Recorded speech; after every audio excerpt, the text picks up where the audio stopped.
Kita berdoa. Terima kasih Tuhan atas anugerah-Mu dalam kehidupan kami, kehidupan keluarga kami ini. Kau boleh berikan kami hari-hari untuk beraktivitas, untuk mencapai segala impian kami. Dan Engkau tetap berikan kami kesehatan dan lindungi kami Tuhan. Terlebih di malam hari ini, Kau berikan kami waktu untuk berkumpul bersama-sama dengan keluarga kami, memuji nama-Mu yang kudus, dan membekali diri kami melalui firman-Mu. Engkaulah Tuhan yang memberikan roh pengertian kepada kami, sehingga firman-Mu dapat kami mengerti dan lakukan dalam kehidupan kami sehari-hari. Berfirmanlah Engkau Tuhan, kami sudah siap untuk mendengar. Dalam nama Tuhan Yesus kami berdoa. Amin. Firman Tuhan untuk kita di kebaktian rumah tangga malam ini tertulis dalam Yehezkiel pasal 37 ayat yang ke-11 sampai dengan ayat yang ke-14. Demikian firman Tuhan. Firman-Nya kepadaku, hai anak manusia, tulang-tulang ini adalah seluruh kaum Israel. Sungguh mereka sendiri mengatakan, tulang-tulang kami sudah menjadi kering, dan pengharapan kami sudah lenyap, kami sudah hilang. Oleh sebab itu bernubuatlah dan katakanlah kepada mereka, beginilah firman Tuhan Allah. Sungguh aku membuka kubur-kuburmu dan membangkitkan kamu, hai umatku, dari dalamnya, dan aku membawa kamu ke tanah Israel. Dan kamu akan mengetahui bahwa akulah Tuhan pada saat aku membuka kubur-kuburmu dan membangkitkan kamu, hai umatku, dari dalamnya. Aku akan memberikan rohku ke dalammu, sehingga kamu hidup kembali, dan aku akan membiarkan kamu tinggal di tanahmu, dan kamu akan mengetahui bahwa aku Tuhan yang mengatakannya dan membuatnya. Demikian firman Tuhan. Jemaat yang terkasih, ketika Nommensen memberitakan Injil ke Tanah Batak, dia mempunyai metode. Salah satunya adalah memberitakan Injil di onan-onan, pasar-pasar musiman pada waktu itu. Dia mengumpulkan orang-orang Batak, lalu dia memberitakan Injil. Ada suatu ketika dia sedang berkhotbah, di mana tema khotbahnya adalah tentang pertobatan, ada suatu percakapan yang menarik antara Nommensen dengan salah satu orang Batak yang mendengar khotbahnya. Kira-kira begini percakapannya. Pada waktu itu Nommensen berkhotbah, dia berkhotbah demikian. Hai kalian manusia yang berdosa, datanglah kepada Allah untuk mengaku dosa kalian. Sungguh berat dosa dan pelanggaran yang telah kamu lakukan kepada Allah. Terimalah keselamatan daripadanya dan mintalah pengampunan dosa. Lalu ada seorang bapak mendengar khotbah itu dan memberi pertanyaan secara spontan kepada Nommensen. Dia berkata demikian, hai si botar mata. Si botar mata adalah panggilan pada umumnya pada waktu itu kepada orang-orang barat. Hai si botar mata, kamu bilang dosa kami sangat berat. Aku tidak merasa berat, badanku ringan. Di mana beratnya? Kata si bapak. Lalu Nommensen tersenyum dan menjawab dan merespon pertanyaan si bapak tersebut dengan menerangkan demikian. Amang, kalau kamu meletakkan beras atau padi dalam satu karung yang beratnya 50 kilo ke atas mayat apakah dia bisa mengangkat atau dia bisa merasakan beratnya beras tersebut yang 50 kilo itu? Lalu sang bapak menjawab, tidak, mana mungkin, dia kan sudah mati. Lalu Nommensen berkata, begitulah kita. Sebenarnya walaupun kita bernapas, tapi karena kita, kerohanian kita sudah mati, dosa yang berat tidak kita rasa lagi. Seolah-olah kita tidak terbeban dengan dosa yang kita lakukan. Itulah jawaban saya. Jemaat yang terkasih, demikian juga ketika firman Tuhan ini diberitakan kepada kita. Bangsa Israel di dalam kejayaannya, di dalam kemakmurannya, mereka kerap sekali melakukan salah, melakukan dosa, melakukan pelanggaran di hadapan Allah. Mereka tinggi hati, merasa kami adalah umat pilihan Allah, sehingga ketika kami melakukan kesalahan, Allah akan mengampuni kami. Allah tidak akan menghukum kami karena kami adalah umat Allah. Mereka melakukan sesuka hatinya dosa. Akan tetapi, anggapan mereka tersebut meleset. Bukannya Allah membiarkan mereka melakukan dosa seenaknya. Bukannya Allah tidak menghukum mereka karena mereka umat pilihan Allah. Bukan. Allah sejenak membiarkan mereka karena Allah mengharapkan pertobatan mereka, meninggalkan segala keberdosaannya. Tapi apa yang Allah tunggu-tunggu tidak diwujudkan oleh bangsa Israel. Malah mereka sebaliknya melakukan semakin banyak dosa. Sehingga kesabaran Allah berhenti, lalu memakai bangsa Babel untuk menghukum mereka. Bangsa Israel terbuang, kotanya hancur lulu lalak, mereka diperbudak di Babel. Di Babel, hidup mereka sangat menderita, kebebasan mereka dirampas. Mereka menangis, mereka kehilangan harapan, mereka putus asa karena penderitaan tersebut. Mereka menganggap dirinya sudah sebagai tulang belulang kering yang hanya menunggu penghancurannya saja. Mereka sudah merasa hidupnya tidak punya arti apa-apa. Pada saat itulah Allah mengutus nabinya Yehezkiel ke tengah-tengah bangsa Israel yang berada dalam pembuangan tersebut. Allah menyuruh Yehezkiel supaya memperingatkan bangsa itu bahwa Allah masih hidup, bahwa Allah masih perkasa, berkuasa atas mereka. Allah sanggup memberi kehidupan kepada tulang-tulang itu, kepada bangsa Israel. Allah sanggup memberi pengharapan kepada mereka, asalkan mereka mau menerima firman Tuhan. Ayat 4 dan 8 sampai 8 pasal 37. Dan mau menerima roh yang Allah beri, mau menerima roh Allah dalam hidup mereka. Ayat 9 sampai dengan ayat 14.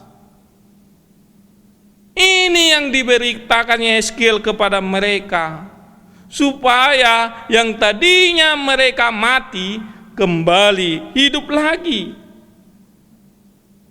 Bangsa Israel yang di dalam pembuangan itu, jika kita lihat di zaman saat ini, bisa saja orang melihat kita masih bisa bernapas, tapi bisa saja kita sudah mati. Walaupun kita masih bernapas, ternyata kita sudah mati. Mati karena memang tujuan hidup kita hanya di dunia ini, mencari harta di dunia ini. Harta surgawi, bekal kita setelah hidup di dunia ini tidak kita cari. Walaupun kita masih bisa bekerja, bergerak, tetapi kita sudah mati. Mati karena kita bekerja, bergerak hanya untuk memenuhi maksimal 80 tahun di dunia ini. Kita mengabaikan untuk mencari, mengerjakan kehidupan kekal. Walaupun kita masih bisa berpikir, kita bisa mati. Mati karena kita berpikir hanya bagaimana supaya panjang umur di dunia ini. Kita tidak berpikir bagaimana supaya kelak ketika berakhir hidup kita di dunia ini, kita memasuki kekekalan yang ada di kerajaan Allah. Ini keadaan kita. Kita masih bisa bernapas, tapi mungkin saja kita sudah mati karena pengharapan kita tidak ada lagi. Malam ini firman Tuhan mengajak kita ada dua hal. Yang pertama adalah hanya oleh firman Tuhan kita punya pengharapan. Hari ini kita diingatkan supaya jangan hanya mencari makanan jasmani saja. Sebab jikalau hanya mencari makanan jasmani badania ini saja maka lambat laun rohani kita akan mengalami kematian. Jikalau rohani kita mengalami kematian, maka sebenarnya kita sudah mati. Walaupun kita masih bernapas di dunia ini, itu tidak ada artinya lagi. Toh kita akan masuk ke dalam penderitaan yang kekal ketika selesai hidup kita di dunia ini. Manusia seperti inilah yang hanya memperoleh upahnya keletihan dan penderitaan di dunia ini. Hanya itu upahnya. Dia berjerih lelah selama 60 tahun, 70 tahun, 80 tahun di dunia ini, atau 100 tahun di dunia ini. Tapi hasil jerih payahnya di dunia ini hanyalah keletihan, penderitaan. Hanya itu. Sebab ketika selesai hidupnya di dunia, dia masuk neraka lagi. Untuk apa? Dia sudah mati. Tetapi orang yang memberi makan jasmaninya dan juga memberi makan rohaninya, dia akan tetap hidup. Walaupun dia menderita oleh iman di dunia ini, jerih payahnya kekal di kerajaan surga. Firman Tuhan hari ini katakan adalah makanan jasmani kita, makanan rohani kita adalah firman Allah, membaca, merenungkan, mendengarkan firman Tuhan. Dan tidak lupa tentunya firman Tuhan itu berbuah dalam hidup kita. Melalui hal inilah rohani kita diberi makan sehingga mempunyai kekuatan. Hidup kita punya pengharapan walaupun sesulit apapun hidup kita. Firman Tuhan akan menjadi sumber kebijaksanaan ketika kita tersesat dan putus asa. Firman Tuhan akan menjadi penghiburan ketika kita bersusah hati. Firman Tuhan akan menjadi penopang ketika kita terjatuh. Firman Tuhan akan menjadi sumber kekuatan ketika kita lemah. Firman Tuhan akan menjadi pengharapan ketika hari-hari kita sangat sulit. Ini yang diperingatkan. Maka yang tadinya kita mati memperoleh kehidupan dari Allah melalui firman Tuhan.